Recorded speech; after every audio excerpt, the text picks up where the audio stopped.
Hi everyone, it's me, Bob again. Appreciate you coming back to my channel. I wanted to make a new video. It's been a few days, a week or so since I made a video, and I want to do this one on something that I've talked with my people on my website about for the last few weeks. But before I get into that, I want to talk about um, the Feast of Trumpets, and I want to talk about the two witnesses. Um, I'm pretty much a practical guy, and one of the reasons why I'm so sure about the two witnesses being Enoch and Elijah seems to be common sense. Um, there's two people that have never died, and there's two people that are coming back. It's kind of like putting the round pegs in the round holes and the square pegs, if you will, in the square holes. Uh, it just seems to make sense that Enoch and Elijah will be the two witnesses. I have a whole study on that, and it's a 10-year study, but just getting down to basics, there's two people that have never died and two people that are coming back, and it's Enoch and Elijah. And if it's not Enoch, uh, definitely Elijah. But if it's not Enoch, uh, then we have one person that has never died, and that's Enoch. So there's two people that have never died, and two people who are coming back, and they have to die. And common sense just says that it's going to be Enoch and Elijah. Of course, other people have other reasons for not agreeing with me, but just common sense seems to indicate that it's going to be, as I said, Enoch and Elijah. And the other thing that I wanted to talk about with common sense is the Feast of Trumpets. If you all are aware of the seven feasts of the Lord, then you know that Jesus perfectly fulfilled the first four feasts in order. And as I said, they were perfectly fulfilled. And there's three left. And the next one to be fulfilled uh, is the Feast of Trumpets. Now, if you're familiar with the rapture, you're familiar with the term trumpets, and you know how important it is that at the sound of the trumpets will be gone. So it just, to me, makes common sense that if Jesus fulfilled the first four feasts perfectly, wouldn't he fulfill the next three perfectly? Again, common sense seems to overrule, for me at least, all of the other people talking about other days. And I'm sure you all have heard all of the other guesses as to when the rapture will take place. But I've always been a Feast of Trumpets person. And as I said, for practical reasons, common sense reasons, the Feast of Trumpets seems to be the next fulfillment that the Lord will personally fulfill. And we should be raptured on the Feast of Trumpets. By the way, it happens to be the only feast that no one knows the day or the hour. So that's just another pretty big hint as to when it will be. Now, I predicted the Feast of Trumpets for the last 43 years. I guess you could say it's wishful thinking. I thought the rapture was going to take place in 1981. So I've been waiting a long time, and I've been wrong for 43 years when this rapture will take place on the Feast of Trumpets. But I've always thought that it will be on the Feast of Trumpets. I never knew what year, but I always thought that it will be on the Feast of Trumpets. I've been pretty uh, confident and pretty steadfast on the Feast of Trumpets for the rapture. This year, if I looked it up correctly, it's going to be anywhere from October 2nd to October 4th. It's usually in September, but this year it's going to be in October, which is coming up real soon, which I always look for When it comes September, I always get a little bit more excited looking for that Feast of Trumpets. Um, Also with the Psalm 83 war, which I predict will happen, if not days before the Feast of Trumpets or the Rapture. It'll be shortly before the Rapture. And this war in Israel seems to be being delayed right now for some reason. And of course, I'm going to think that it's being delayed so that it'll happen in September, a little closer to when I think the Feast of Trumpets will happen, when the rapture will happen. So there's a lot of reasons why I look forward to September. And there's two articles that I want to read to you that also have to do with something important that will happen this September, which gives incredible credence to why 2024 October, the Feast of Trumpets, could very well be the year for the rapture. Uh, I'm not sure why, but lately I used to always think that the Catholic Church was going to be involved as the Mystery Babylon. And I've done a whole report on that, a whole video on that, where I've changed my mind. I won't get into the reasons why I've changed my mind, uh, but I've been leaning towards some things from the past. And those things from the past are the New Age movement in relationship to a one world religion, um, also related to the UN. I can't think of another similarity to the old Babylon, uh, where everyone spoke in one tongue, compared to the UN building where everybody speaks in one tongue through their interpreters. Lately, I've been thinking that Mystery Babylon could be the UN building in New York City. So again, I've been leaning toward the New Age movement, the UN, and one other giant entity in all of this is the UFOs. I believe that they will play a major role in this one world religion. I've said that I don't believe that the Antichrist, who is Emmanuel Macron, will be situated in New York City. I believe he will run the operation from Rome, the revived Roman Empire. But I also believe that the false prophet might be situated in the UN or run the show from the UN as a one world religion.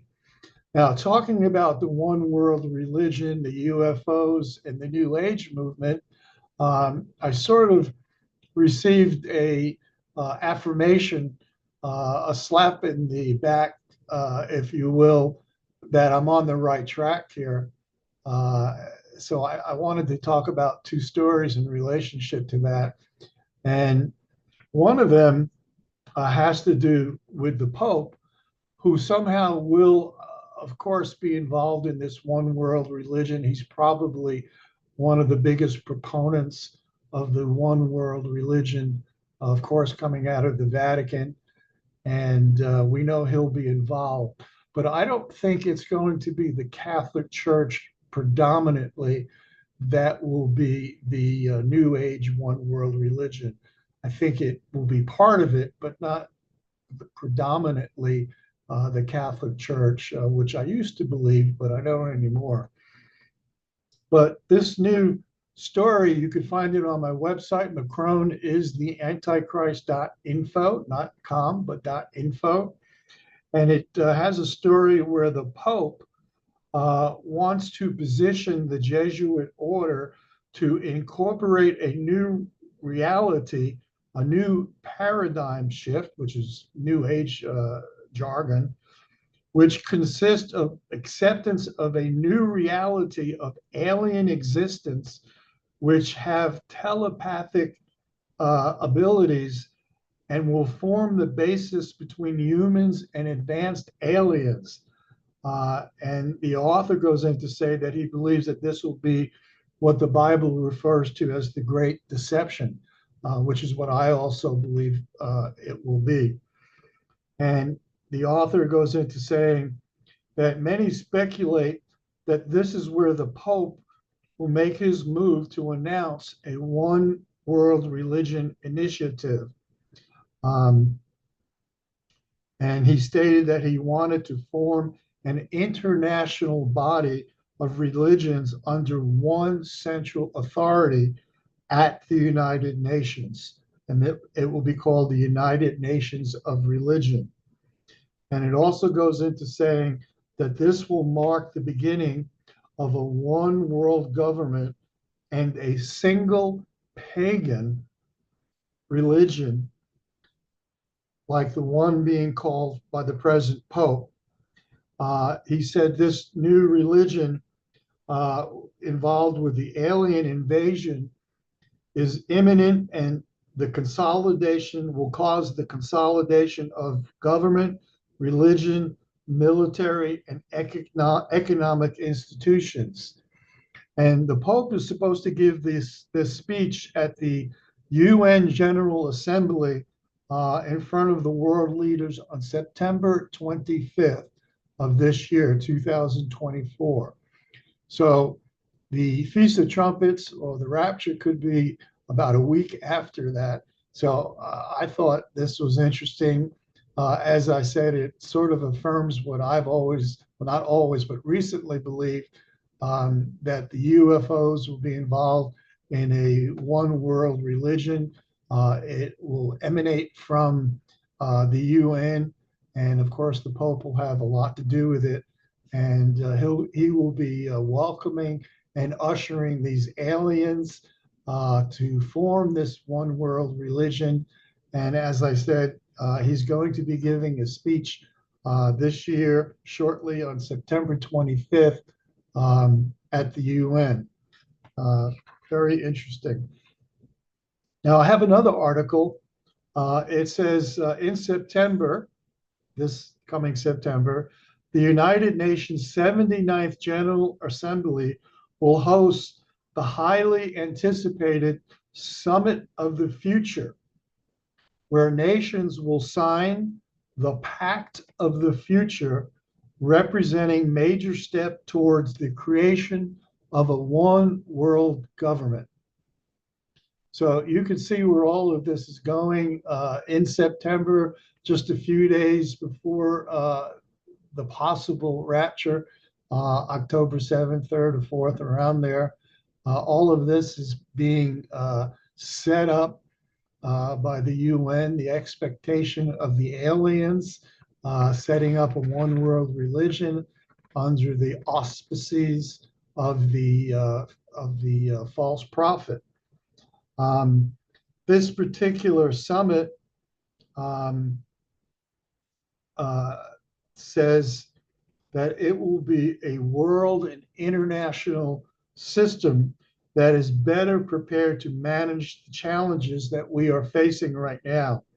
The Pact for the Future is likely to be another piece of the shift toward a world governed by unelected international politicians. They're calling this the well, here's another important statement. It says, during the Summit of the Future, UN members states are also likely to vote to radically alter the UN itself, which some will be calling the UN 2.0, and the very nature of how nation states make decisions regarding the future of the planet. Now, I think I did a video about this, so this might be a little bit redundant, but I wanted to remind everybody that me particular, like I said, I look for the rapture for the Feast of Trumpets, and this year seems to be a great possibility. I've been wrong so many times, who knows? But with the UN, the UFOs, and the talk in September of how they're going to change everything at the UN, and how the Pope is going to welcome these UFOs. He even said that he'll baptize them if they show up. And and there's a lot of information in these two articles here. One thing that is interesting is it says here that these calls that I just talked about are similar to the ones made uh, in the Summit for a New Global Financing Pact, which was held in Paris last year. And you can imagine who held this pact last year. Of course, it was Emmanuel Macron. And so he has a lot to do with this also. So it says here the Summit of the Future is a step, an important step, and just one step along a continuum of efforts to close the gaps and make the UN a more effective addressing these challenges. The author notes that the work on turning the UN into a world government will continue with future meetings, including the second World Summit for Social Development. I'm not sure they'll need that second world meeting. Probably the one in September will probably be such a big hit with all of the world leaders that things will be done enough that that will be the predominant leading of the UN to further the goals for the one world government. So again, just in recapping, uh, common sense to me seems to indicate that the rapture will take place on the Feast of Trumpets. It's the next feast to be fulfilled. Everyone who's a Christian knows how important the trumpets are. And this year, this feast will take place in the first week of October. And in the last week of September, we have all of these big meetings, uh, probably welcoming the UFOs, starting the one world religion, which will take over everything. The false prophet will be ruling, possibly from the UN in New York City, possibly Mystery Babylon. And Macron, of course, will be in Rome, in the revived Roman Empire, running operations from Rome, the New World Order, from the revived Roman Empire. So all of this is coming into play. And of course, never forget the Psalm 83, which is right in front of us, which in my opinion has always been and always will be the catalyst that will bring in Daniel's 70th week. Uh, and along with Daniel's 70th week will be the signing of the Daniel 927 covenant, which was changed by Netanyahu to the Abraham Alliance, and that, of course, will end. Actually, will start the last 7 years on this planet, and we will be in heaven celebrating our time with Jesus. Hope you will be there. If you're not saved, please take to heart all of what we're talking about. All of this is taking place right now. There's very little time to waste. So if you're not saved, please ask Jesus to come into your heart, repent of your sins, and be saved so you won't be here for what's about to happen, and it's not going to be good. Okay? Thanks.